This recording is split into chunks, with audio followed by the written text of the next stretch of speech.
Okay, so last time I showed you how to make the 3D buildings, and I left two problems at the end. One is there's some bugs, which is like some building like this didn't have a hole in the middle, and that is one problem. And we have another problem is that we have a performance issue.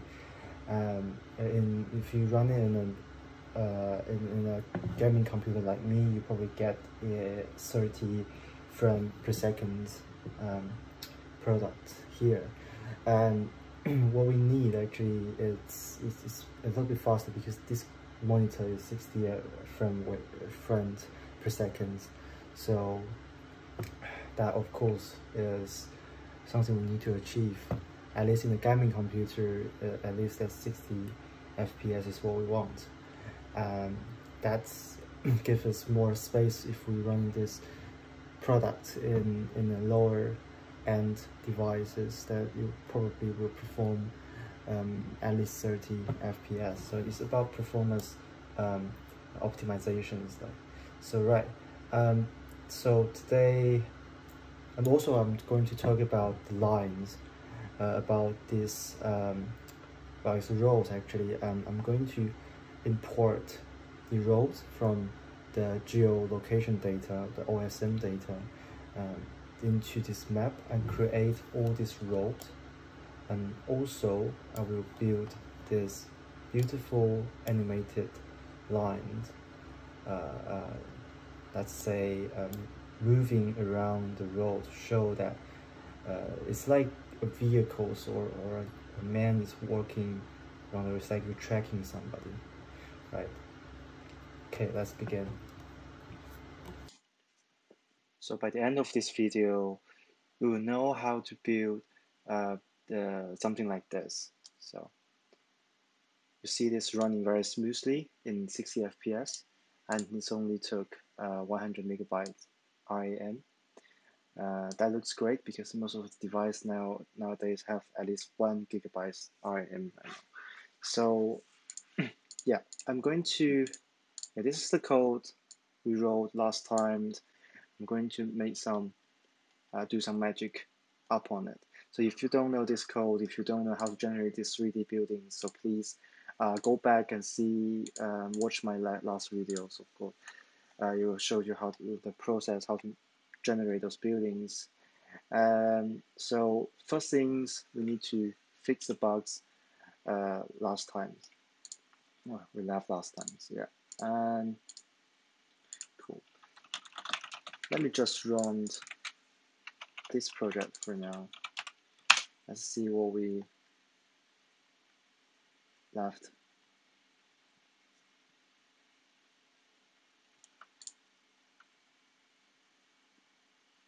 Yes.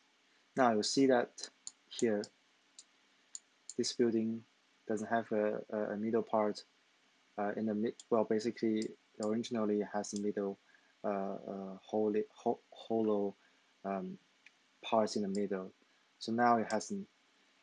So how this happened is, I'm not going to explain you much about this. It's like, this is something I discovered, and basically you see this geometric coordinates array. We got like three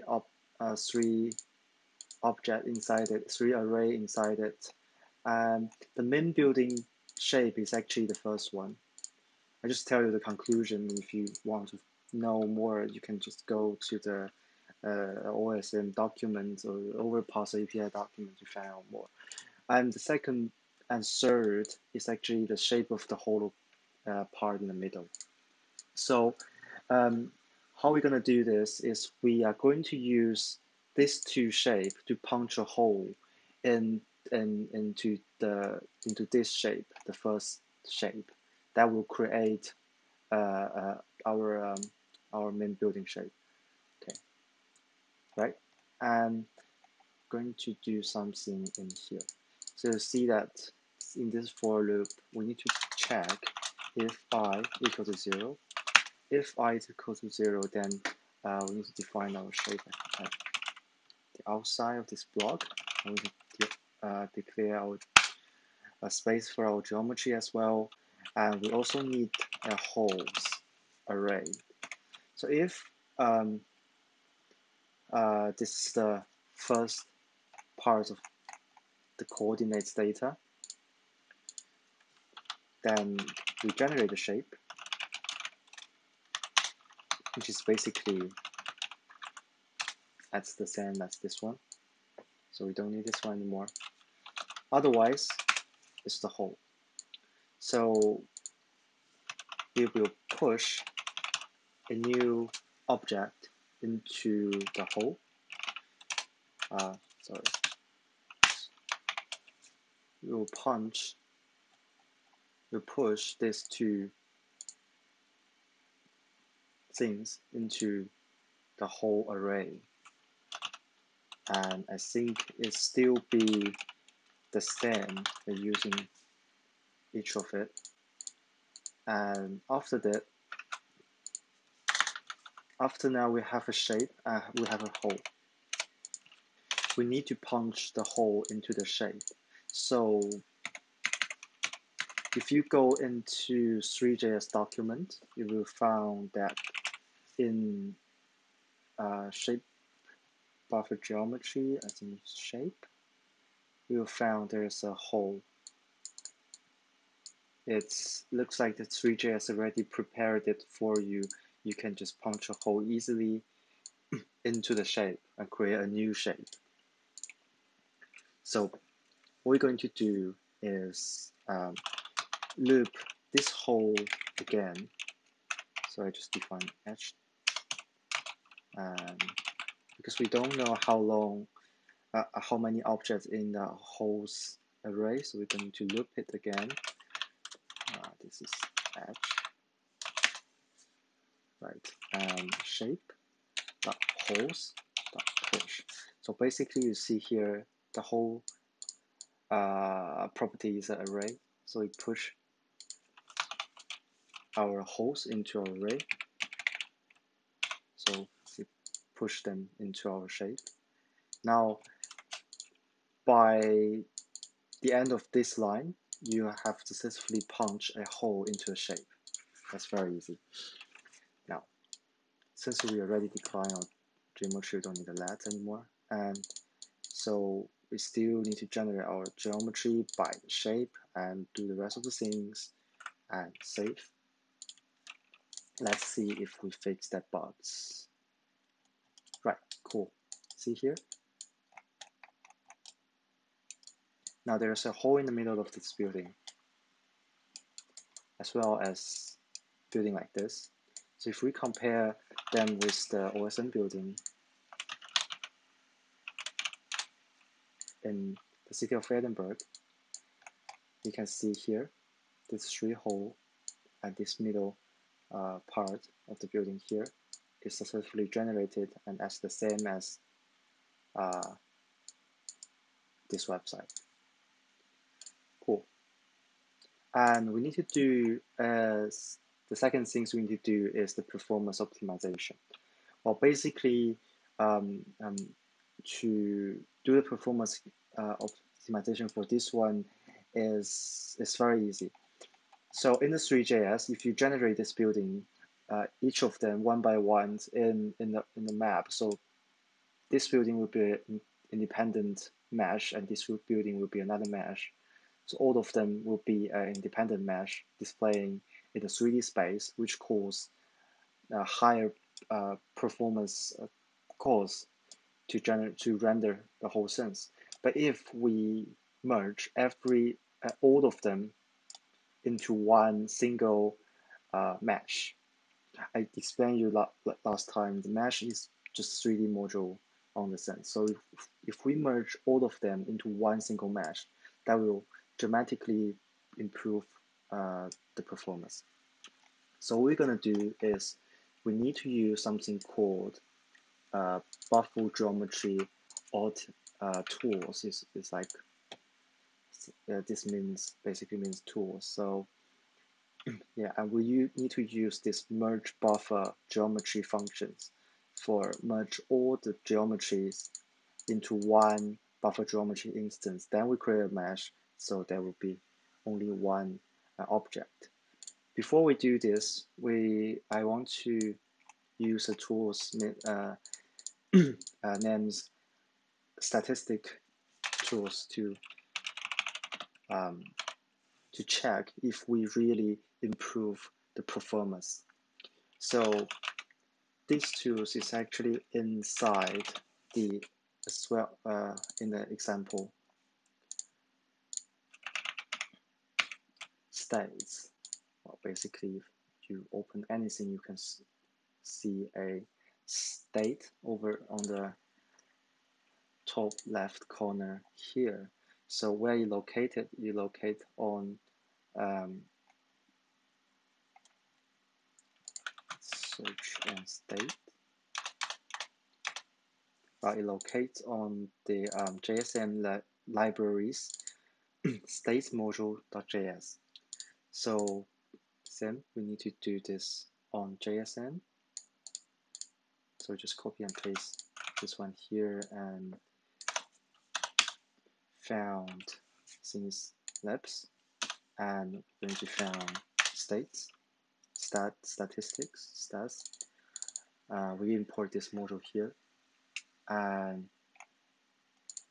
declare, I'm going to declare another variables names states. So we give it a space to save it, and we need to initialize it just after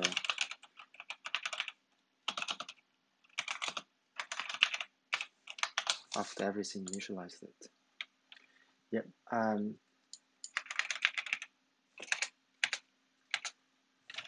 Since once we create this state, I'm going to put it into our canvas, which is the basically our place for drawing whole things. This states.d dom. Okay, and we save it, and we refresh it again. Oh, sorry, I need to write the states update in my render function. So I need to write up this states update here. Then we can see the performance here. So see right now is 30 frames per second, and the highest frame is 34. If I zoom out a little bit, it will drop back to 24, which is not something what I want to do. You see on the RAM, now it took like almost 200 megabyte. Well, this RAM is, I haven't added the rows. When I haven't added the rows, it's already near 200 megabyte. That's a lot. So to optimize the performance, to merge every geometry into one, it's actually very, very simple. So you see we have our geometry here already under the add building functions. So what we need to do is we need a rate of geometries. So let's just write geometries building as an array here. And we're going down to our add building function, and we push all our geometry into one single array here. So since every geometry we generated will be pushed into that array, so we disable this part. We don't need this part anymore. So we're going back to the loading building part. When we finish execute for function, if you're using Webpack, you can use Nextstick just for make sure whatever execute here is will run after the for function. So what we're going to do is we need to create a merge. Actually, it's merged it geometry. So we're going to use the buffer geometry tools.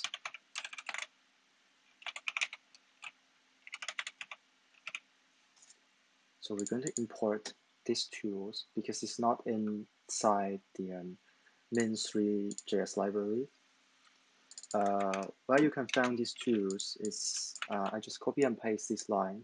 You can just copy this one as well. It's under the JSM utilities and buffer geometry utilities tools. I'm not sure I pronounced this right, but yeah. Yes, we're going to use this part right here to use this one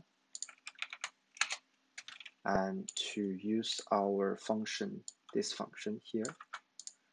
Just copy and paste again. Just the merged buffer geometries, and because this it's actually under it's a callback function, so let's better wrote a that pointing back to this, and we use that geos building. So this is our array of geometry over here. So once we push every geometry into this array, we're going to merge all of them and then create a mesh.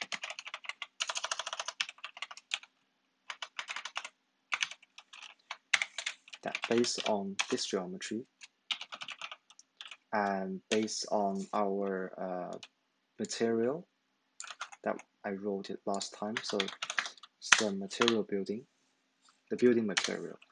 And I add it to our interactive road. You can also add it to the sense. It's the same thing. Yeah. Yes.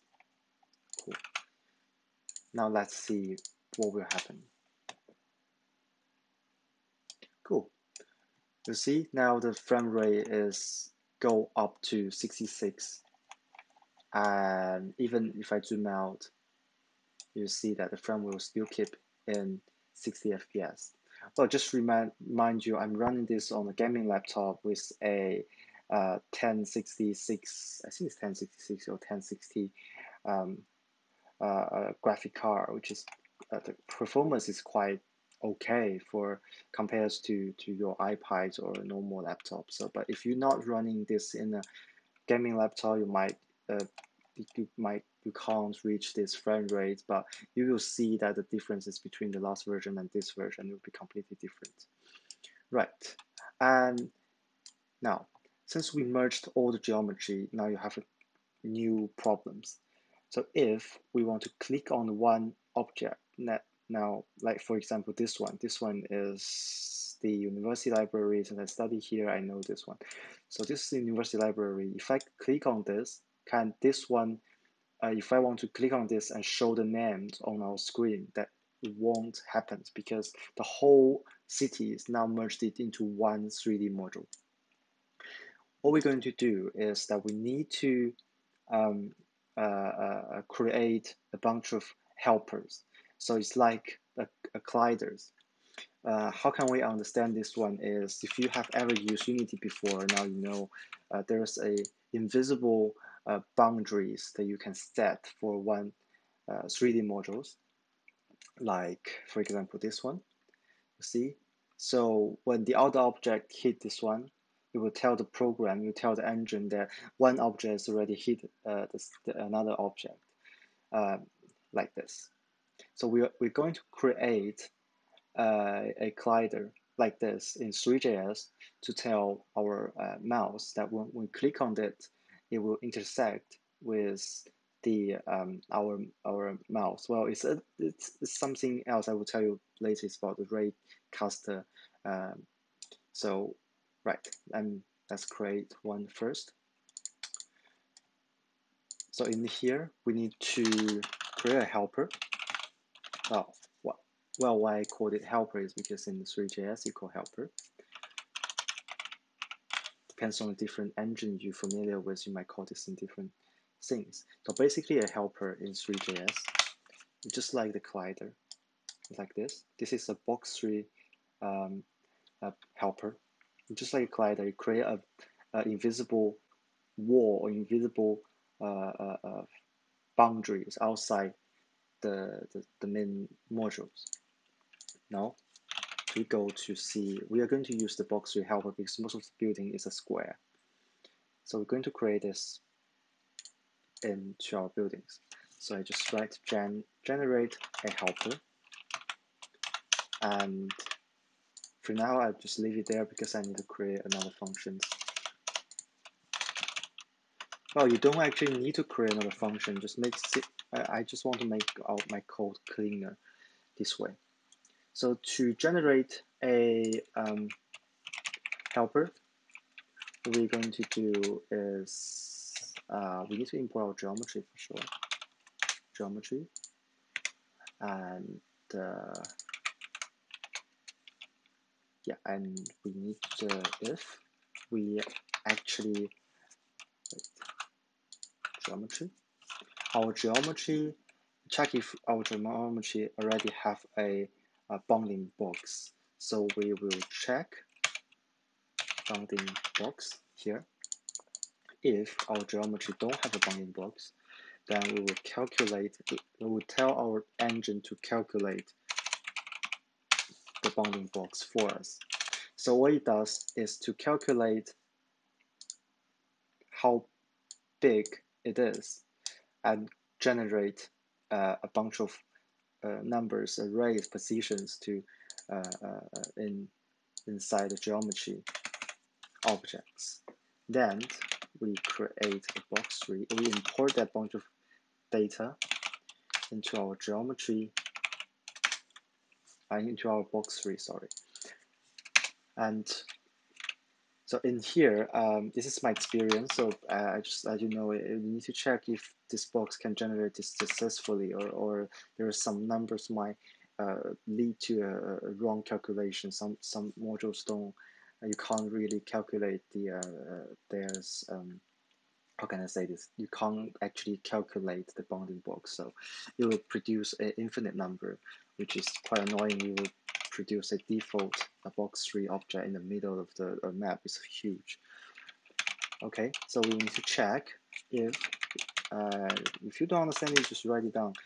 Basically, any box tree object has a max, has a min. This means maximum numbers and a minimum number of the boundaries, and you checked one of its number is definitely not infinite. So if is, then I will return false. Otherwise, I will create this helper here, box tree helper, and box tree, which is I will give it a color just for debugging. We actually don't need the colors, to be honest, and return a helper. Now we have a helper, storage in the helper here, and what we need to do is to give it this helper a information. So we already import our building information into the add building functions here. So I just add a info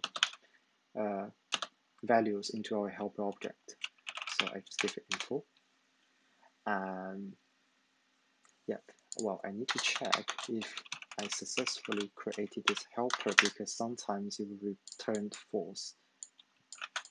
Since it's possible, I need to write it down, and I need to give it a name because I want this mesh, the name, as the same as the building name. But if you look into this GeoJSON file, you'll find that some buildings don't actually have the name. So it's a bit annoying. So you just need to check if this building actually has a name. If it doesn't have a name, we're going to use just default value building instead. You could write up some building as well. Basically, what this means, if you're not really familiar with this sort of expressions, is that basically it's the same as if info name then return info name, else return building. It does the same thing like this one. If you're familiar with Python, you might don't know this one because it doesn't exist in Python, but if you're familiar with something like Java and C, this is quite common. Yeah. So, right. And now we have a bunch of helper, so we can add it to our, well, sense.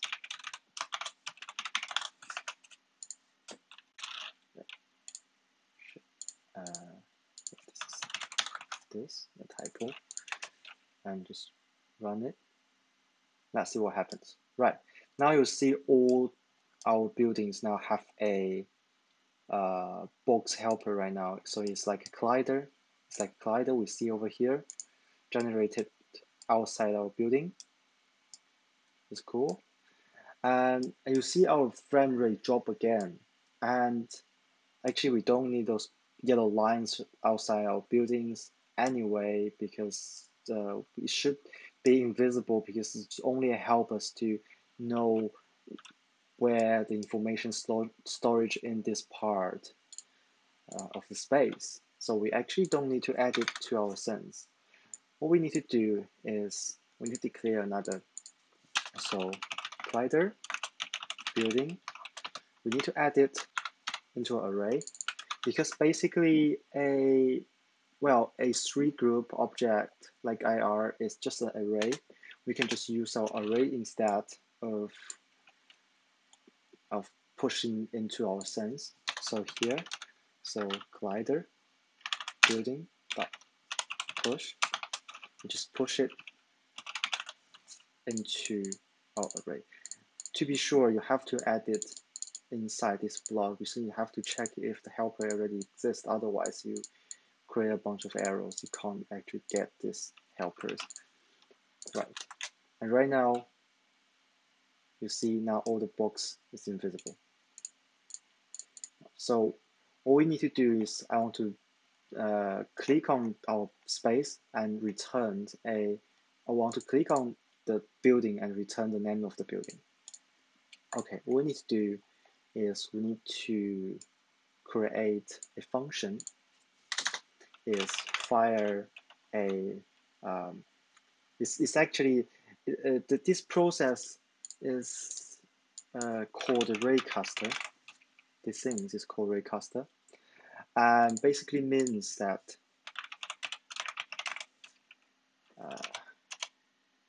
so it doesn't, here is it. So see, when I'm moving my mouse on the screen, it actually will fire a laser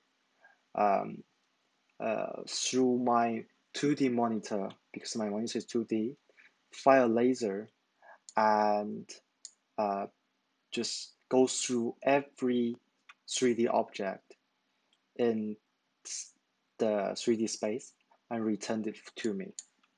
So in the Threejs, to build a raycaster is very, very simple.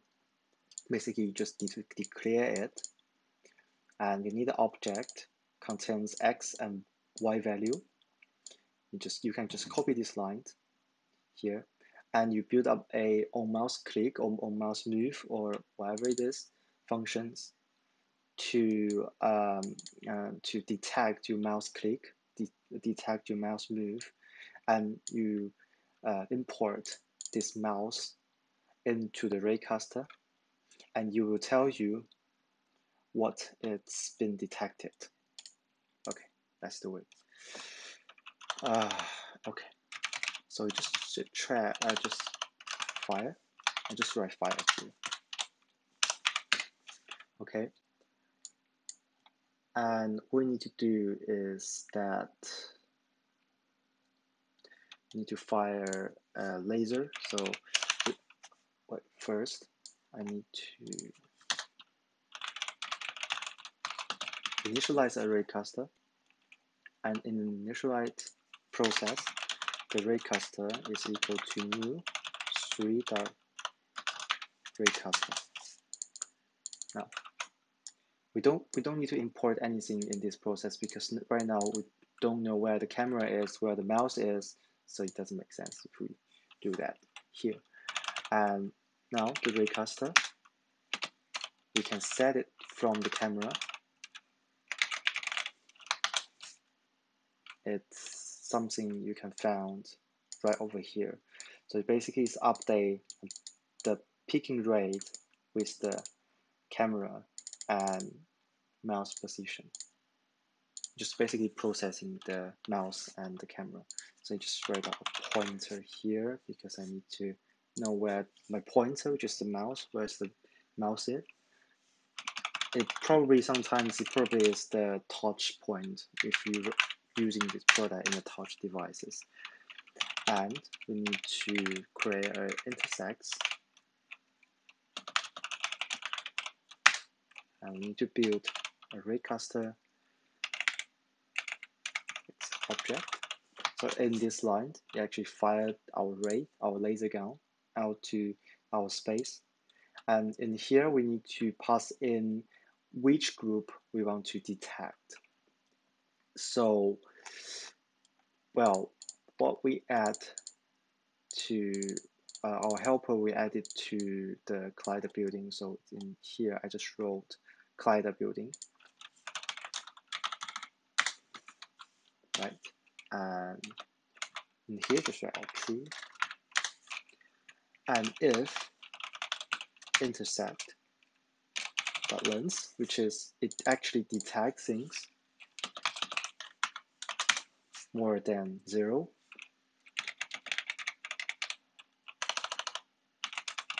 and our selected object will be intersects 0 dot object. Otherwise, return false. Well, so basically, I just wrote return this one. It's the same. So I just return the first object I hit. So it basically looks like this one. So originally, if I create that raycaster here, it will return a bunch of objects from here, maybe to many down there. But I just returned the first one, so the only one spinning will be the first one under this line. Right. So I create these 5 functions right now. What I need to do is we need a event listener. We need to detect if our users make any interaction. So documents dot get element by ID. I want to know that I want every interaction that happened inside the container, not outside. So if my page have other things like, for example, a UI out of this box, then I don't want to interfere with other things. For example, you have a button up on it. I don't want to detect a button. I just want all the click event happen in this container, right? And it's basically like this one. Just replace the window to add event listener. Add event listener. In these times, we're going to use mouse down. Mouse down represents for when you use your mouse and click whether left or right button. If you change to click, then there is only the left button. And if you use the mouse down, it will detect both right and left button. Now, and here I need to write up a function, callback function here. And what we're going to do is we can just copy and paste all of the things here. Well, you use events and use EVT, so the same. And this one you can replace to this object as well, or based on my screen is my window, so I don't need to change it. Okay, and I need to create this mouse, otherwise my ES line will give me an alert. If you're using the vanilla JavaScript, it does you are fine. Okay, now I storage this mouse object here, and what I need to do is let me check my note here. I don't want to forget. Okay, is that hit it is equal to that, call that function fire, and we pass in the mouse, and the console print that out wherever I detected. What's wrong? Oh, sorry, a typo.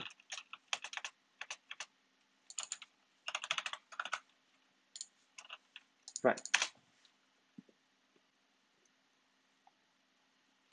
So let's go to the console.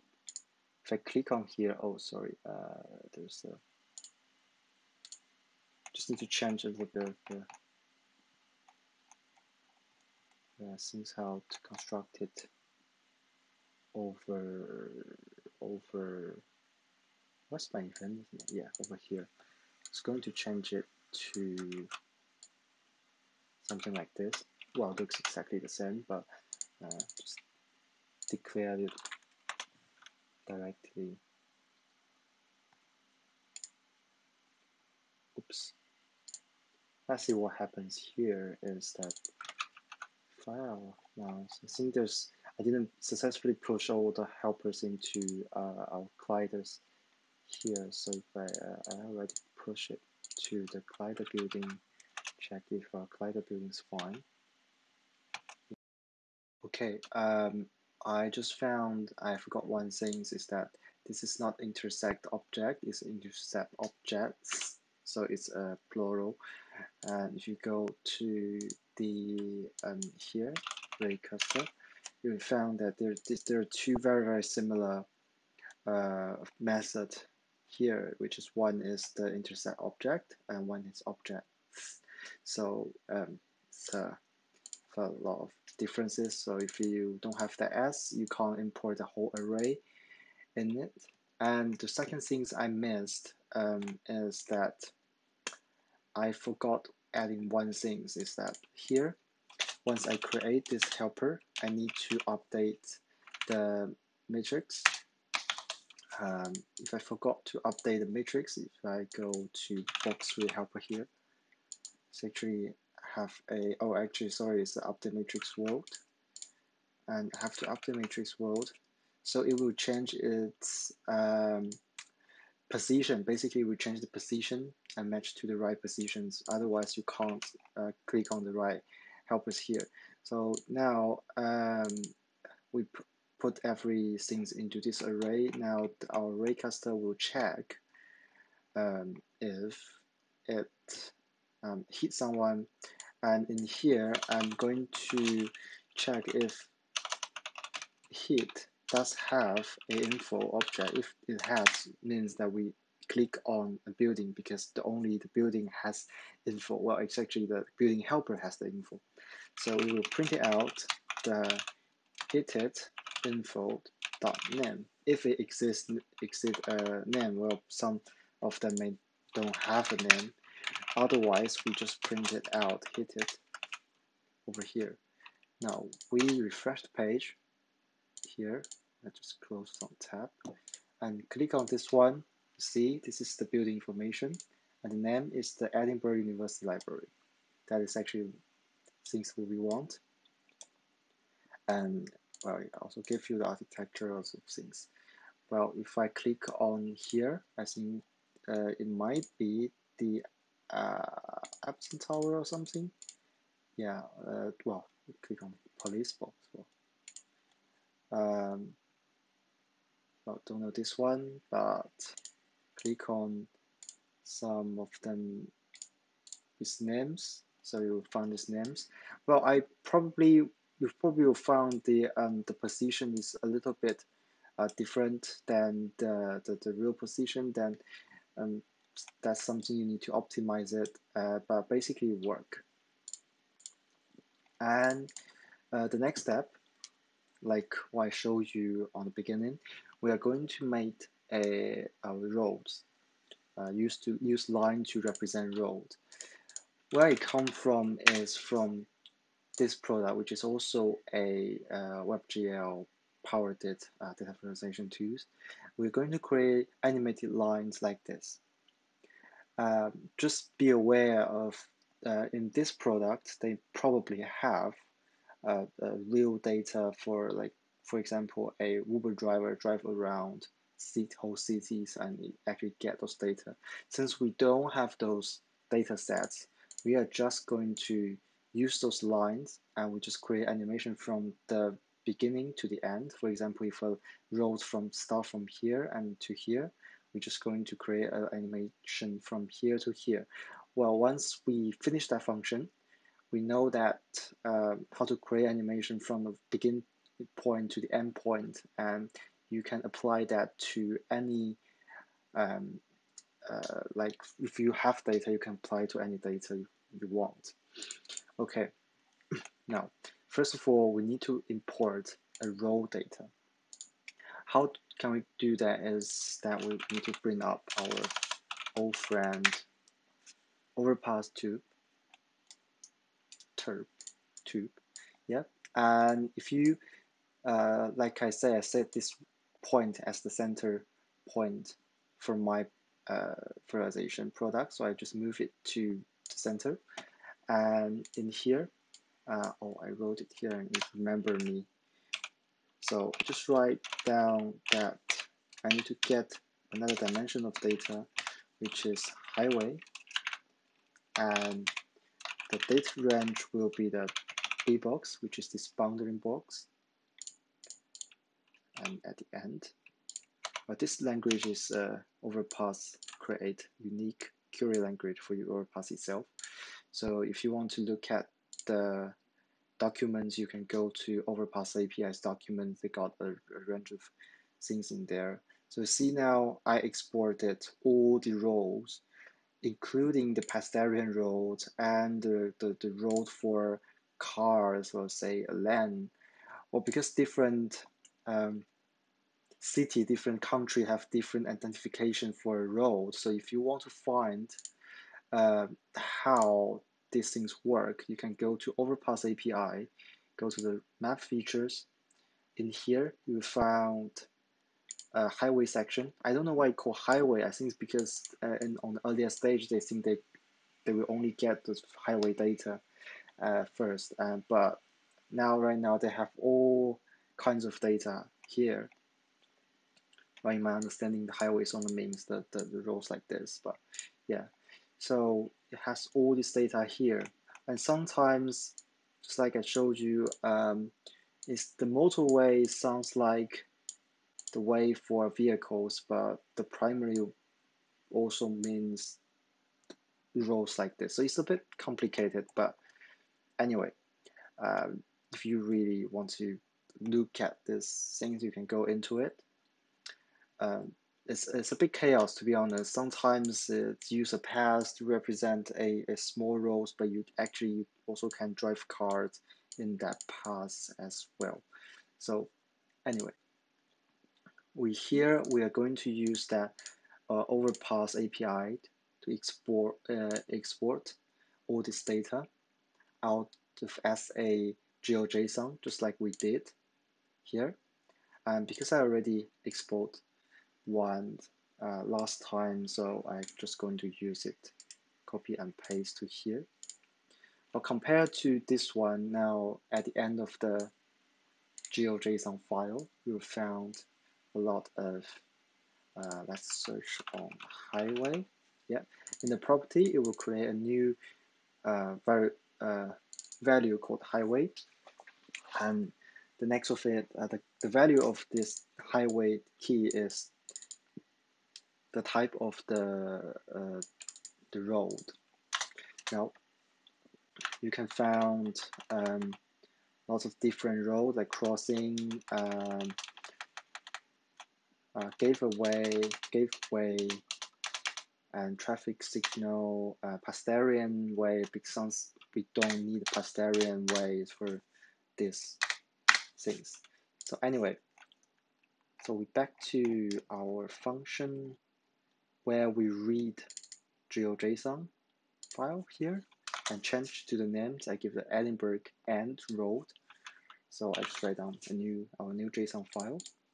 And right now it's not load buildings anymore. It's going to change to loads elements, I think. But anyway, we just keep it low buildings, and it doesn't really matter.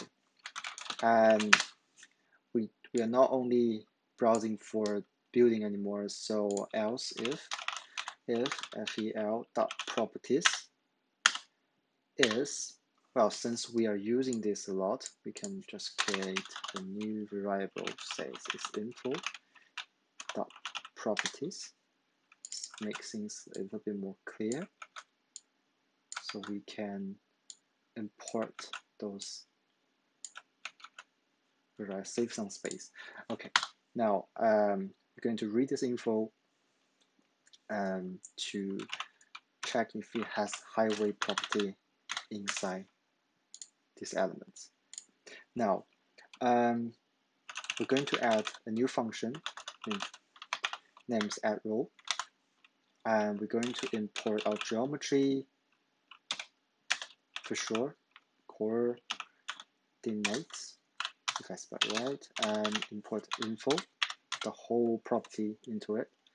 And now we need to create another function, addRow here, and we are going to let's see,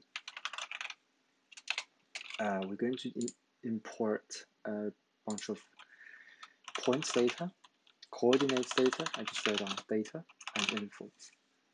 Okay. Now, right, how do we create rows? So first, we need to have a list of points as an array, and we're going to loop all the things from data. So let's write down length and plus. Well, it's the same you can use for each function as well. You don't actually need to use for, so you don't need to create this EL manually here, but just do it. And also, we need to check on if this is a two-dimension array, because if you read through this file, you will find some specific circumstances that could break the program running, and just make sure everything, our data set fit the logic we will write down there. We also, just in case, write up these two elements couldn't be none or undefined, just in case. Well, this is something I discovered that really will happen when you're running the code. So if you don't want to bother, you just write the same code as I am. And when you have time, you can look into it to see why and how it will happen, and maybe you will come up with a better solutions I have. So I'm going to create another, this is the coordinate. Well, I think actually I don't need to create this one, but just in case. The same, I need to calculate the positions, and need to do a bit, wait a second, just do the LP here, and this center. Calculate each point positions relative back to our center position by using drill libraries calculate method. Well, you can look back to my previous video if you don't understand this part. It's a bit complicated. Anyway, just export x and y values converted by relative to our center positions, and give me another new positions here. And we're going to push our new point as a vector3 value. First one is 0, and y value, which is the height, and the z value, which is, I think is the z is the well, in the 3D space, you can check on 3 documents. I'm not going to repeat again, just use vector3 here. Now we have a list of points go through here, because, well, basically you look on the road highway data, you found this is again a 3-dimension arrays, and what I do is link every single point back to the points here. So we have a list of points, and again we create geometry, and we use buffer geometry again. It provides higher performance than just geometry. And also we want to set from points, because it offers these functions in the Threejs. You can set it from a shape, or you can set it from a point. Yes, and we choose to set it on by the point here. Points. Right, and again, we need to rotate our. This is because the unique way of the coordinate system in the Threejs, you just write it down if you don't want to bother. And now, finally, we're going to use line. A line object in the Threejs, you just basically can draw a line. Well, it doesn't have an example here. I just drew it for you. You can draw a line in Threejs. Very, very nice function we got here. So we can go to create a new line, import this geometry, and we need a material for our road. So let's write down a road materials, and in our main functions, before loading everything, let's just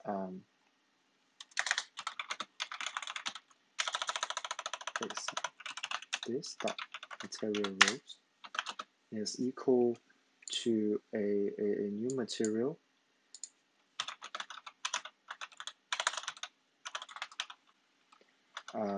What the material we're going to use is, I think, let's check on my note. I forgot which is the right one.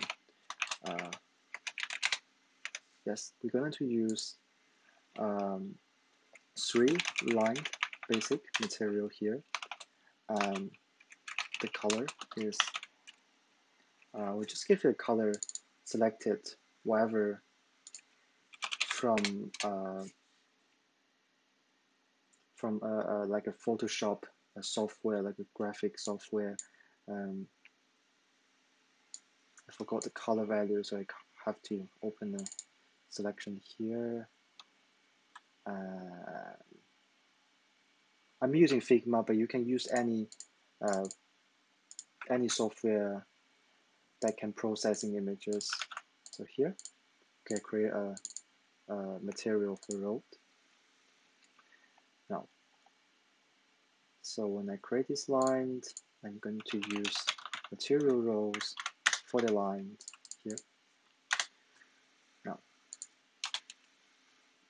then the line.info is info. I just save the information into the line, and line need to compute its line distances.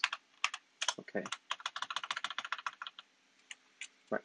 Why I'm doing this is quite important. It will give you a saved line distances here, and so we're going to add to a group of object in the sense, which is we only have an IR now. I'll just create an IR rows. So our IR rows will be a 3 group. Just keep things clear. You can load it all into IR or into the sense if you really like to.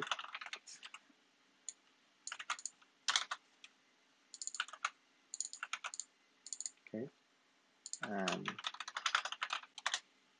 back to this function here, and IR rows dot add this line here. And we also need to, well, I think this this is pretty much it. Oh shit, did I do something wrong? And yeah, I shouldn't write D, it's data. Sorry, I use it in another project, so different spelling.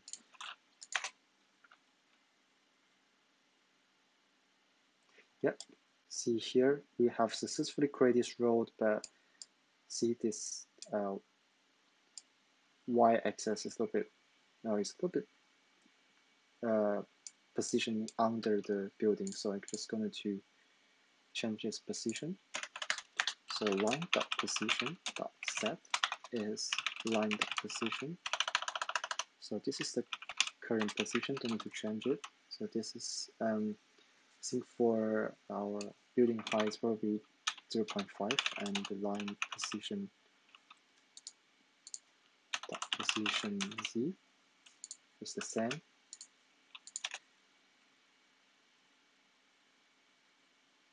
Yeah, cool. See, we got all our roads loading up here, and our performance still keep in a very good way. It's cool. Now, because we are going to make this animation later, so I don't want this bright color here. So maybe I'm just going to create another color that's slightly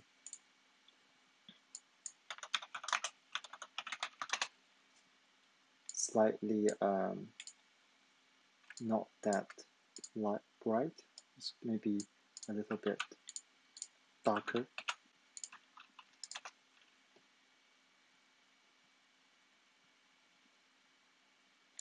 Right, now it's a slightly darker color we've got. Maybe more dark, like this.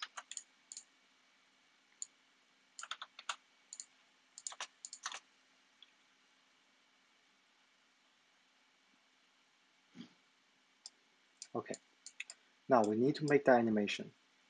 Well, basically we don't need those, this lines looks too much, to be honest. Let me just adjust a little bit. Basically, I'm now rendering all the highway.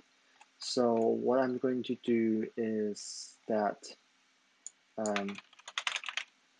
you check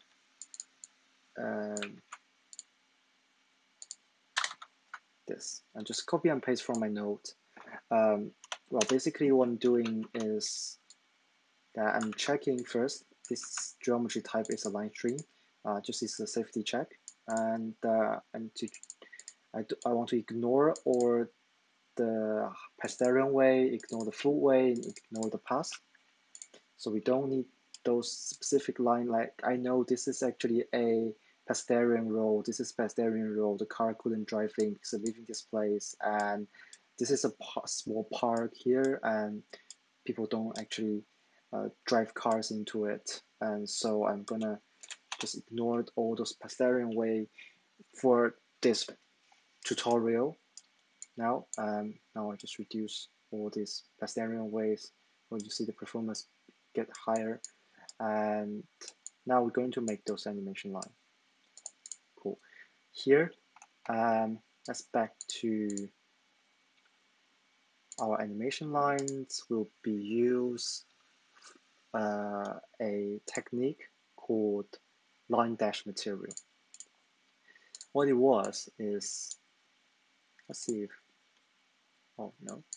So here, there's a line dash material. How it work, why these things can do the animation is it's quite magic. So if you ever used Photoshop before, you will know that any lines can be, you can draw lines with a dash. But this is not Photoshop, but similar. So I just make it, yes. So any dash have two parameters. So basically a gap and a gap size. See, maybe this is the gap size, maybe that is the gap. So anyway, if you adjust these parameters, for example 50, you see this lines changed, and for example this, you see this line change and the gap change, you will see that the different length of the line, different length of the dash will dynamically change by you change these values. So we are going to use in the Threejs you provide similar functions. So you just it's like this. It's a line dash functions, a material, and you have a dash size and a gap size. So we are going to use changing these two values to make a lines that is here is example. A line that is dynamically moving, you see it's like it's moving around, which looks quite cool over here. Now, let's close this one. Let's begin. And for making this, we need to add, first of all, we need to add a flag. We need to tell our program if we're going to render animated line. And here just set true. Well, don't need to actually, you don't need to do this if you don't want the user to change this one. I'm going to do it because it's just the way people down doing things in the software. So okay, now first of all we need to get the line length, or the line, how length the line is. So the geometry attribute and line distance. That's why you need to do this. Otherwise, you can't get line distance. And distance dot array from the last one, geometry. If you don't understand it, you just copy and paste the code. It's almost the same. Okay, and if line length is the reason I do this is I don't want every lines to have animation. Like for example, if it's a very short lines, it's not really need an animations. And because the data we've got, it's not like Uber driver's data from this point to this point. So the program doesn't actually know what the point you should go from one place to another. So basically look like it recognize this to this point as a road. So you only render from this to this point. Animate from this to this point. So if you have a GPS data like from one point to another, and that's something different.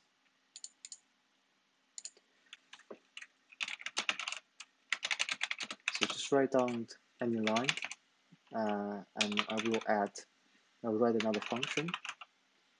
I'll just add any line, animated line, and we'll import geometric, which is I already got from here, and the length of the line here, and I will add those into a new group I will create it here.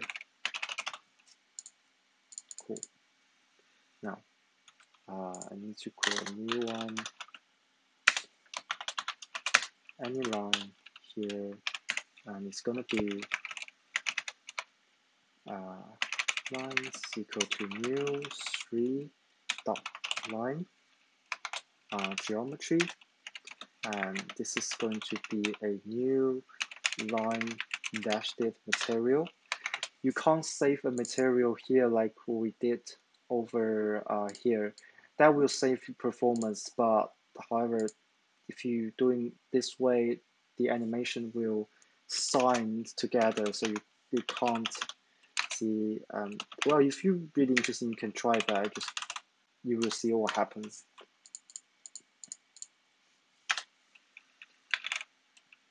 And line dot material dot transparent, because we are going to use a little bit bulk transparent, so we set it true. And any line dot position dot y is 0.5, and any line dot material dot, this is the endpoint, the dash size is 0 for beginning, and any line dot material dot gap size is 8,000, maybe more. Anyway, you're not going to use all of it. So, and I also need an array to storage all the lengths because I want every line to round according to their distance. So I just write up animated line distance. It's an array here.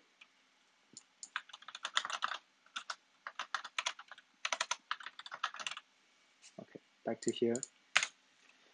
So this dot animated line distance dot push all the lengths into it. Okay, we need the geometry for sure, and this line length imported to this function, and return the whole AnyLine object.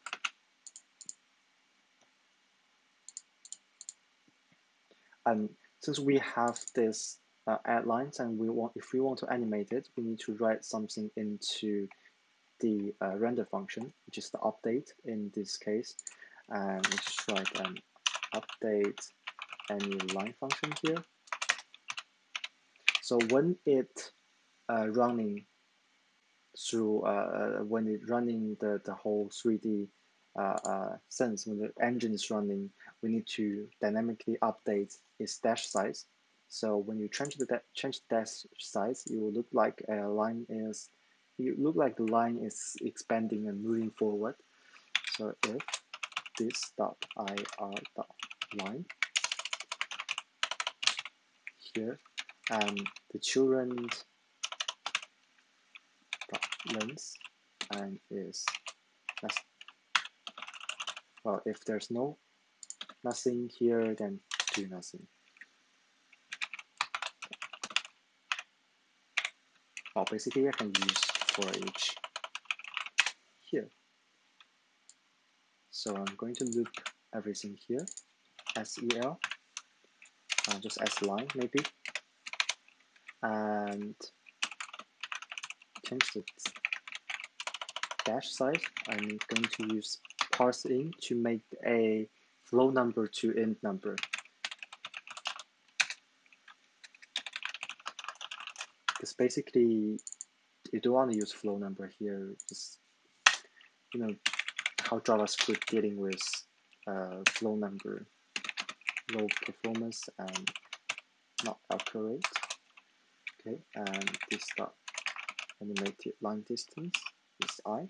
So basically, well, based on the length, if dash. So in here, we check if the dash size is already exceed length. If exceeded length, then we're going to re-initialize it back to 0 and line that material, that opacity is going to be 1. So it will be completely visible, but the dash size is 0. Otherwise, line dot dash size will add and equal to this animated. Well, this is actually just write up a flow number, and I write it up as 0.004. Depends on different size, different scale of your map. You might need to change this number to more suitable numbers here. And material, that opacity here, and it's equal to, well, I need to check if the opacity is already 0 or not. I'll expand it later, the whole code, and just write it down, 0 here. Okay, what this do is actually check if the dash size longer than the row itself, because we already push every distance into this array, so we will get the length of this row. And if the dash size already exceed the row length, it will re-initialize to its default dash size and default opacity. Otherwise, the dash size will continue adding up, and the opacity, let's say the opacity will, the transparent values will continue reducing. Okay, now the reason why I need to paste in and these two values, because it's these two value oftenly is a float value, and in the JavaScript if conditions here, if you check to float value, sometimes it's not working. For a specific reason, you can go to check the JavaScript float precisions and those problems. Those are being flagged online. Right. So I build these functions to update all the lines animations, and I need to write it up into here. So it will code every frame. Let's check if, yeah, there's a array. There's something that runs in 304 here. Wait, okay, we don't have a I here, so just use, yeah. Let's check if this working.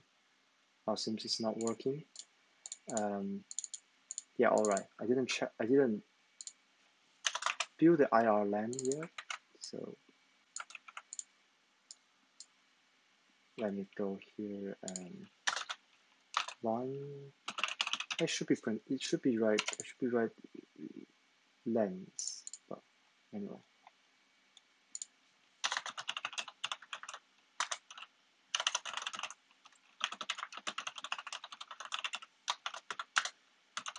Oh, don't need a name.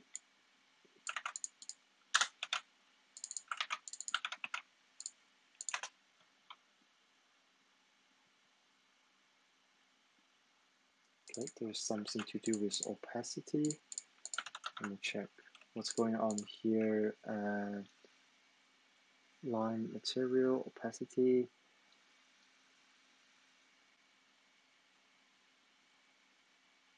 Yeah, a typo here.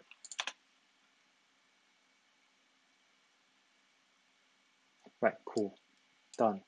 See, now I have built this animated lines by using the dash size. Yeah, somehow it's still signing the looping, because well, it doesn't make sense because I use individual this one. Let me check. I think it's something to do with the for each function. Let me check if I just use the normal for functions here. So I'm going to be the line is this dot ir dot children I, and copy and paste everything back here.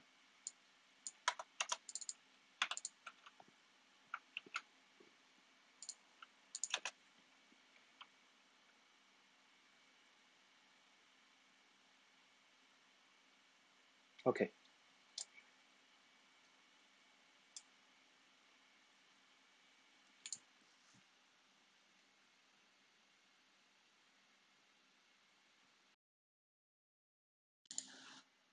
So I look again. It's the problem with this one. They'll have a typo here. This is called lens. This is lens. This is lens. So that's why I got a problem there.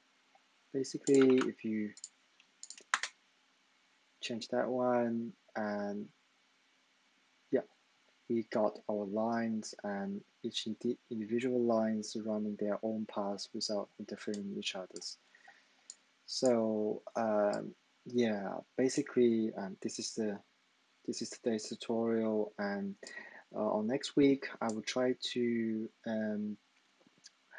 add water onto the map and explain to you how would that work. Well, you can try it yourself, of course, because it's on the OSM data as well. The method basically the same, and The next step is to add the terrain data. This is something I'm doing. Is the terrain data by importing the NASA's um, DEM data, just represent for um, digital evaluation map or something like that. So basically, you can have a peek on to the things I've been working on is something with the digital evaluation data. This is the Arthur seat, and if you look on the map, this is exactly the one looks like in the reality. Yeah, so see you next week.